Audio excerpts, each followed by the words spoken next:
महान पापों की गाथा उकेरी हुई थी। वहाँ एक विशाल चित्र भी था। रानी का चित भंगुर चेहरा सब ओर जैसे घूर रहा था, मानो वह स्वयं अपने पापों का हिसाब मांग रही हो। वहाँ उस सभागार के बीच में एक ऊंचा सा मंच था, जिस पर एक विशाल प्राचीन पात्र रखा हुआ था। उस पात्र के चारों ओर अजीब चिन्ह और प्रतीक बने हुए थे, जो उस अतीत की गहराई को बयान कर रहे थे। समीरा ने ठहरते हुए कहा, यह वह मंच है जहाँ रानी ने अपने पापों का बखान किया था और जहाँ उन पापों का दंड तय हुआ था। प्रिया ने धीरे से कहा, इस मंच पर लिखी हर एक लिपि हमें बताती है कि पाप का बोझ जितना गहरा होगा उतना ही कठोर उसका दंड होगा। विक्रम ने अपने उपकरण संभालते हुए कहा, मेरे संकेत दिखा रहे हैं कि इस मंच से निकलने वाली ऊर्जा अत्यंत तीव्र है। यह उस पुराने पाप का सारांश है। उस सभा के माहौल में अचानक से उस प्राचीन पात्र पर उकेरे हुए शब्दों में से एक तेज सी रोशनी चमक उठी। वह रोशनी मानो एक चेतावनी थी, एक संकेत की कि अब पापों का हिसाब लिया जाना शुरू हो चुका है। राहुल ने घबराते हुए कहा, मैं महसूस कर रहा हूँ कि जैसे ये इतिहास खुद हमें चुनौती दे रहा हो। समीरा ने दृढ़ता से उत्तर दिया, इस चुनौती का सामना करना ही हमारा भाग्य है। हमें उस गहरे अंधेरे में से रास्ता निकालना है। उस क्षण सभागार के भीतर मौजूद हर चीज एक नई कहानी कहने लगी। जैसे पुरानी दीवारों पर उकेरी गई लिपियां, टूटी हुई मूर्तियां और उस मंच पर लगे संकेत सब मिलकर एक ऐसा संदेश दे रहे थे जो सदा के लिए अंधकार में डूबे पापों की सच्चाई को उजागर करने का दम रखते थे। प्रिया ने कहा, इन संकेतों से लगता है कि रानी ने एक दिन खुद को दंड देने का आदेश दिया था, ताकि उसके पापों का बोझ कभी न बढ़े। विक्रम ने गंभीरता से कहा, और अब वही पुरानी आत्माएं, वे हमें यह याद दिला रही हैं कि पाप का दंड समय के साथ भी कम नहीं होता। जैसे जैसे रात और भी गहराती गई, टीम के सदस्यों के मन में अब भी भारी सवालों का सैलाब बढ़ता ही जा रहा था। क्या इस सभागार से बाहर निकलने का कोई रास्ता है? क्या इस अतीत के गहरे पापों का हल निकालना संभव है? समीरा ने एक बार फिर कहा, हमें अब उस रहस्य का सामना करना होगा, चाहे जो भी हो। हमें उन पापों की जड़ तक पहुंचना है। राहुल ने धीरे से कहा, मुझे डर लग रहा है, पर मुझे यकीन है कि हम मिलकर इस अंधेरे से उजाला निकाल सकेंगे। विक्रम ने कहा, मैं अपने उपकरणों से लगातार संकेत ले रहा हूँ। ऐसा प्रतीत हो रहा है कि इस सभागार के निकलने का मार्ग कहीं गुप्त रूप से परिभाषित है। सभागार के एक एक कोने में छिपी पुरानी कहानियां गहरे धब्बों के साथ धीमे धीमे टीम को उस अतीत के पापों का लेखा जोखा दे रहे थे। अंततः समीरा ने उस पाप की जड़ तक पहुंचने के लिए एक अंतिम कदम उठाने का निर्णय लिया। उसने केंद्र में रखे हुए पात्र के पास जाकर धीरे से हाथ फैलाया, मानो किसी प्राचीन ऊर्जा के साथ संवाद करना चाह रही हो। उस क्षण पूरे सभागार में तेज एक हल्की सी रोशनी फैल गई और दीवारों पर उकेरे शब्दों में से एक स्पष्ट संदेश गूंज उठा, पाप चाहे जितना भी गहरा हो, सच्चाई का प्रकाश उसे हमेशा उजागर करता है।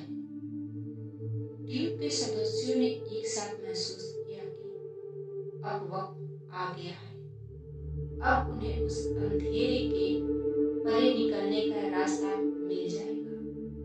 समीरा ने अत्यंत धीमे स्वर में कहा, हमें अब समझ आ गया है कि यह सभागार सिर्फ पापों का हिसाब नहीं बल्कि माफी और मुक्ति का भी संदेश देता है।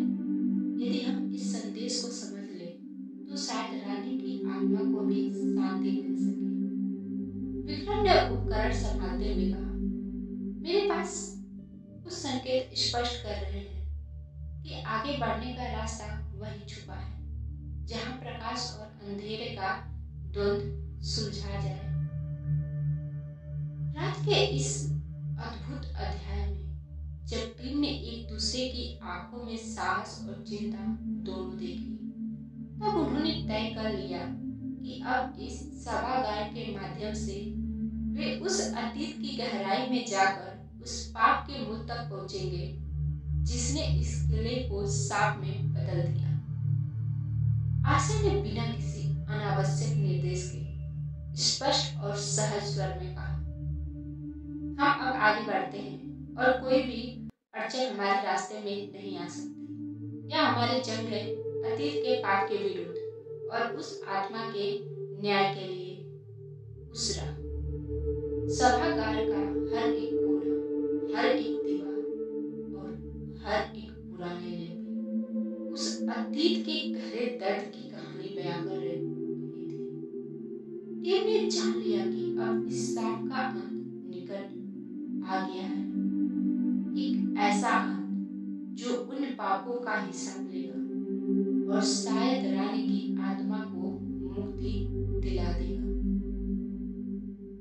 अंधेरे सभागार की गूंज और प्राचीन ग्रंथों से निकली वह पुकार दस्तावेजी टीम के मन में गहरे सवाल छोड़ रही थी। समीरा के हाथ अब भी ठंडे उस पात्र की उभरी हुई सतह को छूते हुए उनके मन में एक अजीब सी ठंडक और बेचैनी थी। उन्होंने सबको बताया, हम अब उस पल की ओर बढ़ेंगे जहां से यह सांप शुरू हुआ था। एक ऐसा समय जब रानी रत्नावती की जिंदगी में बदलाव की लहर आई, जिसने इस किले को अभिशप्त कर दिया। टीम ने एक गुप्त दरवाजा खोज निकाला जिसके पीछे एक संकरी गलियारे के माध्यम से प्रवेश होता था।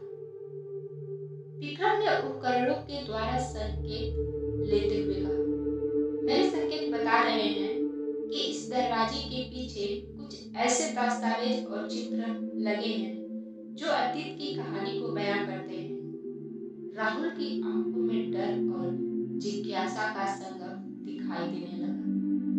क्या आप सचमुच उस लम्हे का सामना करने वाले हैं जब रानी ने अपने कर्मों का दंड भुगतना शुरू किया? आशा ने चुपचाप कैमरा के लेंस में अतीत की कहानी कैद करने का प्रण लिया। जब टीम ने उस दरवाजे से प्रवेश किया तो सामने एक बड़ा आंगन प्रकट हुआ जिसकी दीवारों पर अजीब उकेरे चित्र और अंकित शब्द स्पष्ट दिखाई देने लगे। वहां की हालत बहुत ही पुरानी थी। हर पत्थर पर समय के निशान, हर दीवारों पर दर्द भरी कहानी। समीरा ने धीरे धीरे कहा, यहाँ के हर चित्र, हर निशान हमें बताता है कि रानी रत्नावती ने अपने जीवन में किस तरह के पाप किए थे और किस प्रकार उसके कर्मों का दंड आज भी इस जगह पर मंडरा रहा है। आंगन के एक कोने में एक बड़ा भित्ति चित्र था जिसमें एक युवती के चेहरे में गहरा दुख और क्रोध की झलक थी। प्रिया ने ध्यान से देखा, यह चित्र रानी की ही प्रतीत हो रही है, उस समय की जब वह अपनी क्षमता और शक्तियों के जाल में फंस गई थी। देखते हैं उसकी आंखों में आज भी वह अनकही पीड़ा छिपी हुई है। विक्रम ने उपकरण की स्क्रीन पर उभरते अतीत के दृश्यों को कैप्चर करना शुरू किया। तभी एक धीमी हवा का झोंका आया और आंगन के बीच में एक पुरानी शीशे की टुकड़ी में अतीत की छवि प्रतिफलित हुई। उस प्रतिफल में एक झलक स्पष्ट हुई। रानी रत्नावती को एक पुराने आश्रम के रूप में दिखाया गया, जहां वह अपने मंत्रों में लीन थी। शर्मिला ने गंभीर स्वर में कहा, यह वही आश्रम है जहां रानी ने पहली बार काला जादू अपनाया था। शायद यहाँ से उसकी किस्मत का मुकदमा शुरू हुआ था। सीन एकाएक बदल गया। वक्त की तह में उतरते हुए टीम को एक गहरे फ्लैशबैक की अनुभूति हुई। अब दृश्य था एक अतीत का, जहां रानी रत्नावती ने अपने राजसी दरबार में विराजमान थी।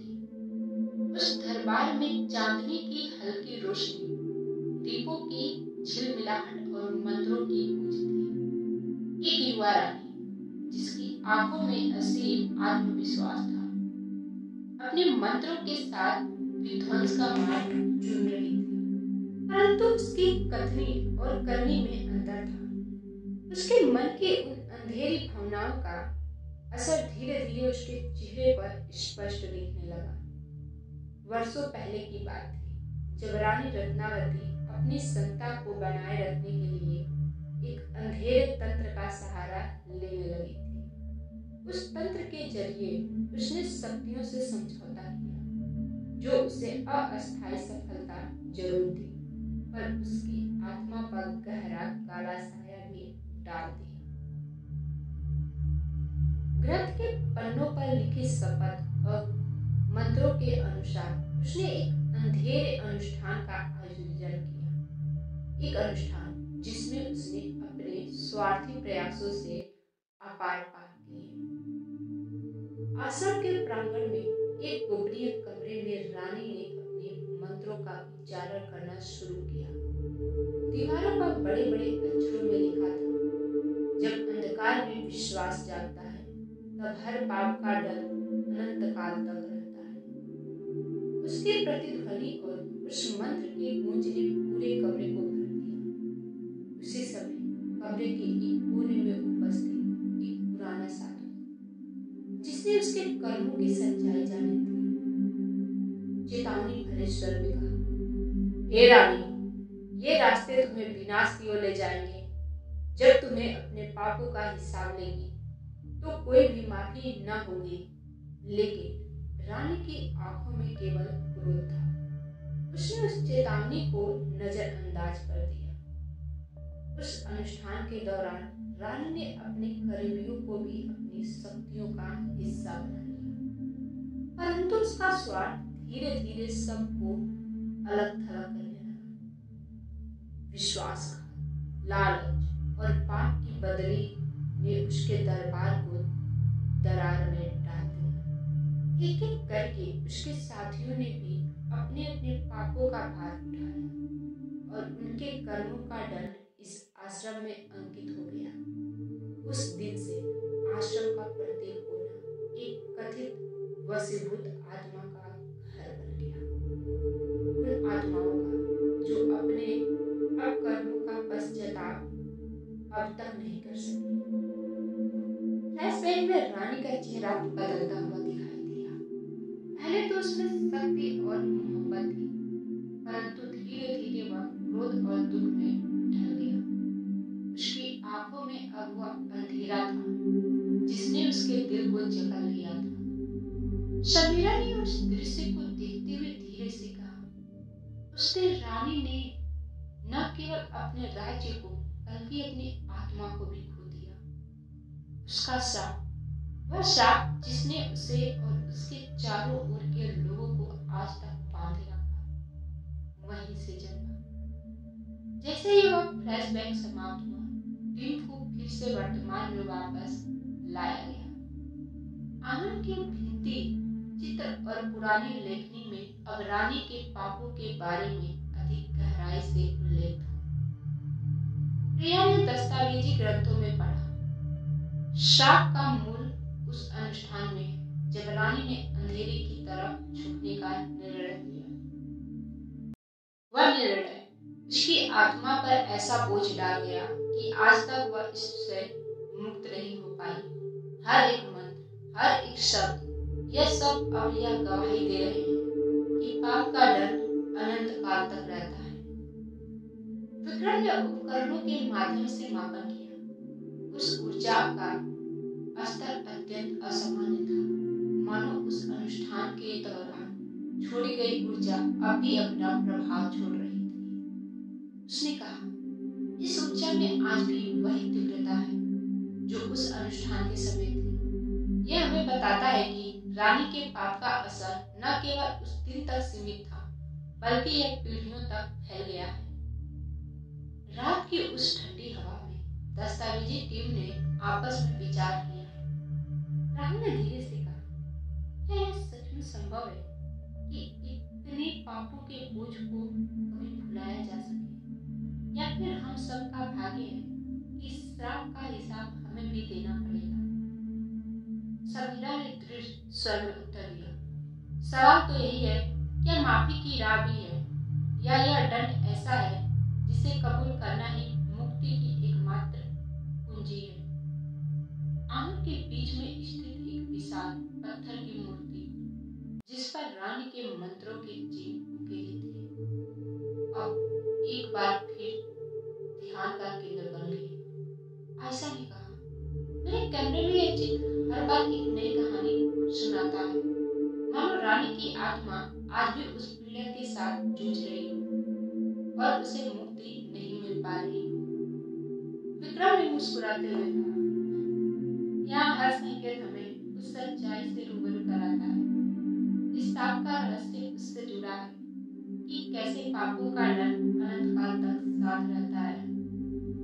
तभी एक हल्की सी झंकार के साथ पत्थर की मूर्ति के एक कोने से एक पुरानी धूल भरी पुस्तिका गिर पड़ी। समीरा ने उसे उठाकर देखा।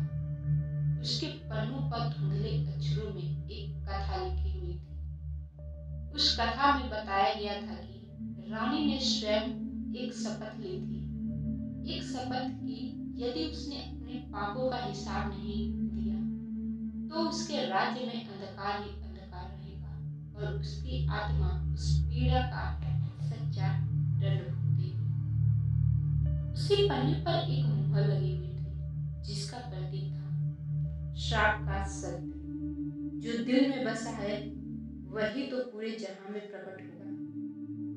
प्रिया ने धीरे से कहा, इस मुहर के पीछे की कहानी हमें बताती है कि रानी ने जानबूझकर उस श्राप को अंगीकार किया था ताकि उसे अपने कर्मों का एहसास हो सके। परंतु अब उस श्राप का असर इतना गहरा हो गया है कि इससे मुक्ति पाने का कोई रास्ता भी धुंधला पड़ चुका है। टीम ने उस पुस्तिका के माध्यम से अतीत के उस दौर की तरफ जाने का निर्णय लिया। विक्रम ने कहा, हमें इस पुस्तिका में लिखी प्रत्येक कहानी को ध्यान से पढ़ना होगा ताकि हम समझ सके कि वास्तव में रानी ने क्या किया और क्यों उसका श्राप आज भी इस किले में जीवित है। समीरा ने पन्नों को पलटते हुए कहा, यहाँ लिखा है, जब आत्मा ने अपने पापों को नकारा तो अंधकार ने उसे अपना बना लिया। जिस पाप का दंड कबूल किया गया वह अनंत काल तक दिल पर रहेगा। यह एक चेतावनी है और साथ ही मुक्ति का संकेत भी। जैसे जैसे टीम ने उस पुस्तिका की कथा को समझने में समय बिताया, हर सदस्य ने महसूस किया कि इस अंधेरे का मूल केवल रानी के पापों में ही नहीं बल्कि उस समाज में भी छिपा था जिसने उसे पोषित किया था। राहुल ने गहरी सांस लेते हुए कहा, शायद रानी का श्राप सिर्फ एक व्यक्ति का नहीं बल्कि उस पूरे समाज का प्रतिबिंब है जो अपने अधूरे विश्वासों और अंधविश्वासों में फंसा हुआ है। आशा ने अपने कैमरे को कसते हुए कहा, जो भी हो, इस कहानी में एक संदेश साफ है, पाप का बोझ चाहे कितना भी भारी हो, सच्चाई का प्रकाश अंततः उसे उजागर कर ही देता है। उस क्षण सचमुच आंगन में एक हल्की झिलमिलाहट से फैल गई। विक्रम के उपकरणों ने एक बार फिर ऊर्जा के स्तर में वृद्धि दिखाने लगी। उसे महसूस हुआ कि उस ऊर्जा में कुछ अजीब सा परिवर्तन आ गया है, मानो अतीत की आत्माओं ने अपनी पीड़ा व्यक्त कर दी है। समीरा ने दृढ़ता से कहा, हमें अब उस परिवर्तन का सामना करना होगा। यह वही पल है जब रानी के पापों का हिसाब पूरी तरह से हमारे सामने आ जाएगा। टीम ने अपने आप को तैयार किया और उस आंगन के मध्य में स्थित एक पत्थर के फव्वारे की ओर बढ़ने का निर्णय लिया। उस फव्वारे की पानी की बूंदें मानो एक एक करके अतीत की कहानी बयां कर रही थी। फव्वारे के पास बैठे हुए समीरा ने दस्तावेजी ग्रंथ के एक और पन्ने को हाथ में लिया, जिस पर लिखा था, जब मुक्ति की राह ढूंढी जाती है तब श्राप का दंड भी असलियत में बदल जाता है। उस पन्ने में रानी के अंतिम दिनों की कहानी लिखी हुई थी, उन दिनों की जब उसने अपने अपकर्मों का एहसास किया, परंतु तब भी वह खुद को पूरी तरह से बदल नहीं पाई। चलिए चलते हैं फ्लैशबैक में। टीम ने फिर से उस पल को जिया, वह क्षण जब रानी अपने दरबार में अकेले खड़ी थी। दरबार का माहौल भारी था, मंत्रों की गूंज, दीपों की मंद रोशनी और एक अजीब सी ठंडक जिसने पूरे कच्छ को सन्नाटा में बदल दिया था। रानी अब अपने पापों की विडंबना को महसूस करते हुए चुपचाप अपने दरबारी चेहरे पर झुक गई थी। एक चुप्पी ने सब कुछ कह दिया था कि उसका श्राप उसके द्वारा चुना गया था, अब भी उसे बांधे हुए है। उस पर उसका चेहरा बदलते हुए आंसुओं में लिपटा हुआ दिखाई दिया। उसने एक निमंत्रण की तरह एक आखिरी मंत्र उच्चारण किया, मुक्ति या मृत्यु, यही अंत है। उस मंत्र की धुन में उसके सारे पाप और पछतावे झलकने लगे और उसी क्षण दर्शकों की तरह उपस्थित आत्माओं की प्रतिध्वनि ने उस मंत्र का उत्तर दिया, एक ऐसी गूंज जो बताने आई कि पाप का दंड और मुक्ति दोनों ही अनिवार्य है। वर्तमान में वापस आते हुए टीम ने महसूस किया कि अब उनके पास उस श्राप के सच का पूरा ज्ञान आ चुका है। विक्रम ने कहा, यह सब कुछ इतना जटिल है कि लगता है रानी ने जानबूझकर अपने पापों को एक पहेली जैसा तंत्र तैयार कर लिया था। अब हमें यह समझना होगा कि अगर हम इन सबका हिसाब सही से न लगा सके तो शायद हम भी उसी अंधेरे में फंस जाएंगे। राहुल ने धीरे से कहा, पर शायद यही समय है कि हम उस मुक्ति का मार्ग खोज निकालें, उस राह का जो रानी के पापों को स्वीकार कर उन्हें छुड़ा दे। समीरा ने गहरी आंखों में दृढ़ संकल्प लिए हुए कहा, आज हम समझ गए हैं कि श्राप सिर्फ एक श्राप नहीं, बल्कि वह दर्द है जो उस समाज की कमजोरियों और अधूरापन दिखाता है। अगर हम इस दर्द को समझ सके तो शायद हम मुक्ति की राह भी खोज सकेंगे। प्रिया ने हस्तक्षेप करते हुए कहा, लेकिन इस रास्ते में हमें खुद अपने पापों का सामना भी करना होगा, चाहे वे कितने भी छोटे या बड़े क्यों न हो। उस पुरानी पुस्तिका की गवाही और आंगन में बिखरी हुई कहानियों के बीच टीम ने तय कर लिया कि अब उन्हें उस अंतिम रहस्य की तरफ कदम बढ़ाना ही होगा, जिससे रानी ने अपने पापों का अंतिम हिसाब दिया था। विक्रम ने अपने उपकरण की ओर इशारा करते हुए कहा, मेरे अनुसार आगे का रास्ता उस गुप्त कक्ष में है, जहां रानी ने अपनी आत्मा को बंधन में बांध लिया था। ऐसा ने कहा, मेरे कैमरे में भी कुछ संकेत मिल रहे हैं, मानो वहां से एक हल्की रोशनी निकल रही हो जो मुक्ति की ओर इशारा करती है।